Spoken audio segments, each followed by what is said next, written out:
देखिए बच्चों, आज के वीडियो में हम लोग सीखेंगे कि केंद्र तथा त्रिज्या ज्ञात होने पर किसी वृत्त का समीकरण क्या होता है। जैसे मान लीजिए बच्चों, एक वृत्त दिया गया है, ठीक है, इसका केंद्र दिया गया है। केंद्र को आप मान लीजिए एच कॉमा के। केंद्र क्या है आपका? एच कॉमा के है, ठीक है। और वृत्त की त्रिज्या है स्मॉल आर, ठीक है। वृत्त का केंद्र दिया गया होगा और आपको त्रिज्या दी गई होगी, तो वृत्त का समीकरण क्या होगा? ध्यान दीजिएगा, केंद्र को ओ से दिखा दीजिए और यहां एक चर बिंदु ले लीजिए पी, ठीक है। तो वृत्त के परिधि पर एक बिंदु पी है, उसको केंद्र से मिलाएंगे तो त्रिज्या के बराबर हो जाएगी, ठीक है। ये जो रेखाखंड ओपी है वह त्रिज्या के क्या है? बराबर है। और इस चर बिंदु का कोऑर्डिनेट आप मान लीजिए एक्स कॉमा वाई, ठीक है। पी का निर्देशांक क्या है? X comma Y. दो बिंदुओं के बीच की दूरी का फॉर्मूला लगाएंगे, ठीक है। तो आपको आर बराबर क्या मिलेगा? ध्यान दीजिएगा, आर क्या है? आर आपका ओपी के बराबर है। और ओपी कैसे निकलेगा? ओपी की लंबाई कैसे निकलेगी?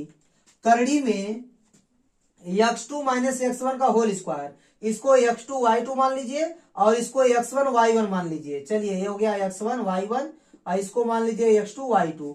फार्मूला होता है आपका x2 माइनस x1 का whole square plus y2 minus y1 का होल स्क्वायर। बच्चों देखिए, आपको r बराबर मिल जाएगा रूट में x2 का मान है x, फिर माइनस x1 का मान है h, x माइनस h का होल स्क्वायर प्लस y2 का मान है y और माइनस y1 का मान है k, इसका होल स्क्वायर, ठीक है।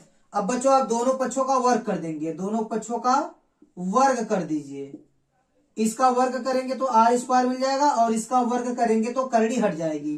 तो x माइनस एच का whole square plus y minus K का होल स्क्वायर, या आप इसको ऐसे लिख सकते हैं x माइनस एच का होल स्क्वायर और प्लस y माइनस के का होल स्क्वायर बराबर क्या हो जाएगा? r का स्क्वायर। तो बच्चों, केंद्र और त्रिज्या ज्ञात होने पर वृत्त का जो समीकरण होगा वह होगा आपका x माइनस एच का whole square plus y minus K का होल स्क्वायर बराबर आर स्क्वायर। जहां बच्चों h कॉमा के आपका क्या है? वृत्त का केंद्र है और r क्या है? आपका त्रिज्या है। अब देखिए बच्चों, जैसे आपका केंद्र हो गया 0,0, मान लीजिए कि यह केंद्र क्या हो गया? मूल बिंदु हो गया, ठीक है। 0,0 हो जाएगा तो h और k का मान 0 रख दीजिएगा, यहां लिख देंगे। यदि केंद्र 0,0 हो तो वृत्त का समीकरण क्या हो जाएगा? तो वृत्त का समीकरण, तो बच्चों वृत्त का समीकरण क्या हो जाएगा? अगर केंद्र 0,0 हो तो h का मान 0 और k का मान 0 हो जाएगा, ठीक है। मतलब x माइनस h का मान 0, x माइनस 0 का होल स्क्वायर और प्लस y माइनस 0 का होल स्क्वायर, k का मान भी 0 हो जाएगा, ठीक है। और बराबर क्या है? r का स्क्वायर, ठीक है। इसका मतलब x square plus y square बराबर r स्क्वायर होगा, ठीक है। यह कब होगा? जब केंद्र होगा आपका 0,0, तब वृत्त का समीकरण हो जाएगा X square plus Y square बराबर त्रिज्या का स्क्वायर। अब बच्चों, अब हम लोग निकालेंगे वृत्त का व्यापक समीकरण, ठीक है। अब देखिए बच्चों, वृत्त का व्यापक समीकरण क्या होता है? मैं यहां लिखता हूं, वृत्त का व्यापक समीकरण। देखिए, वृत्त का व्यापक समीकरण क्या होगा? ध्यान दीजिएगा, वृत्त का समीकरण है x माइनस एच का whole square plus y minus K का होल स्क्वायर बराबर त्रिज्या का स्क्वायर, ठीक है। अब ध्यान दीजिएगा बच्चों, इसको a माइनस बी के होल स्क्वायर में तोड़ लीजिए तो x square plus H square minus 2hx और प्लस ए हो जाएगा वाई स्क्वायर प्लस के स्क्वायर माइनस 2k बराबर आर स्क्वायर, ठीक है। अब इसको लिखिए, एक्स स्क्वायर को लिखिए, फिर वाई स्क्वायर को लिखिए, फिर माइनस 2hx को लिखिए, उसके बाद माइनस 2k को लिखिए, फिर आपका बचेगा यह एच स्क्वायर और यह आपका है प्लस के स्क्वायर, आर स्क्वायर इस साइड आएगा तो माइनस आर स्क्वायर हो जाएगा, बराबर क्या होगा? 0, ठीक है। ध्यान दीजिएगा बच्चों, ये हो गया X square plus Y square और माइनस 2h को आप मान लीजिए 2g के बराबर, ठीक है। और माइनस 2k को मान लीजिए आप 2f के बराबर, ठीक है। अब ये हो गया y और प्लस इसको आप मान लीजिए c के बराबर, ये हो गया बराबर 0, ठीक है।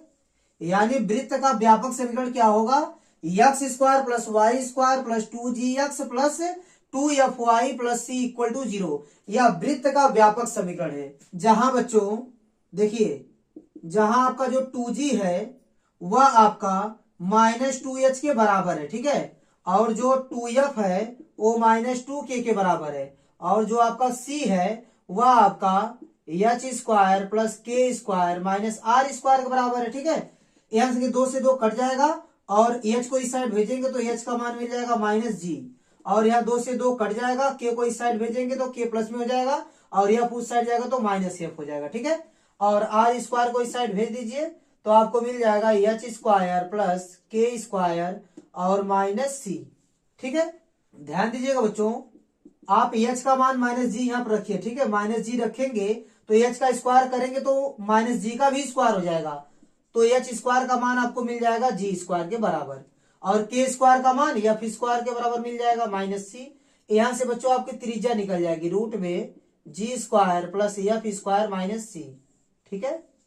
यदि बच्चों वृत्त का व्यापक समीकरण इस रूप में दिया गया है और आपसे त्रिज्या ज्ञात करने को कहेगा तो आप इस फार्मूले का यूज कर सकते हैं। देखिए बच्चों, जो x गुणांक होगा वो हो जाएगा 2g के बराबर, यहां से आप g का मान निकाल लीजिएगा, और y का गुणांक 2f के बराबर रखकर आप f का मान निकाल लेंगे और अचर पद को c मानेंगे, ठीक है। तो g का, f का और c का मान निकाल लेंगे तो आप इसमें रख कर त्रिज्या का मान निकाल सकते हैं। और केंद्र क्या होगा बच्चों, आपका केंद्र आप क्या मानते हैं, देखिए यह जो वृत्त है इसका केंद्र क्या था, h k था, ठीक है। तो h का मान कितना है -g और k का मान कितना है -f। तो बच्चों केंद्र का फार्मूला ये हो जाएगा -g -f। और देखिए बच्चों, त्रिज्या का फार्मूला यह हो गया, ठीक है। यह हो गया आपका त्रिज्या का फार्मूला, ठीक है। त्रिज्या का फार्मूला क्या हो जाएगा, रूट में g square plus f square -c, और यह केंद्र हो गया।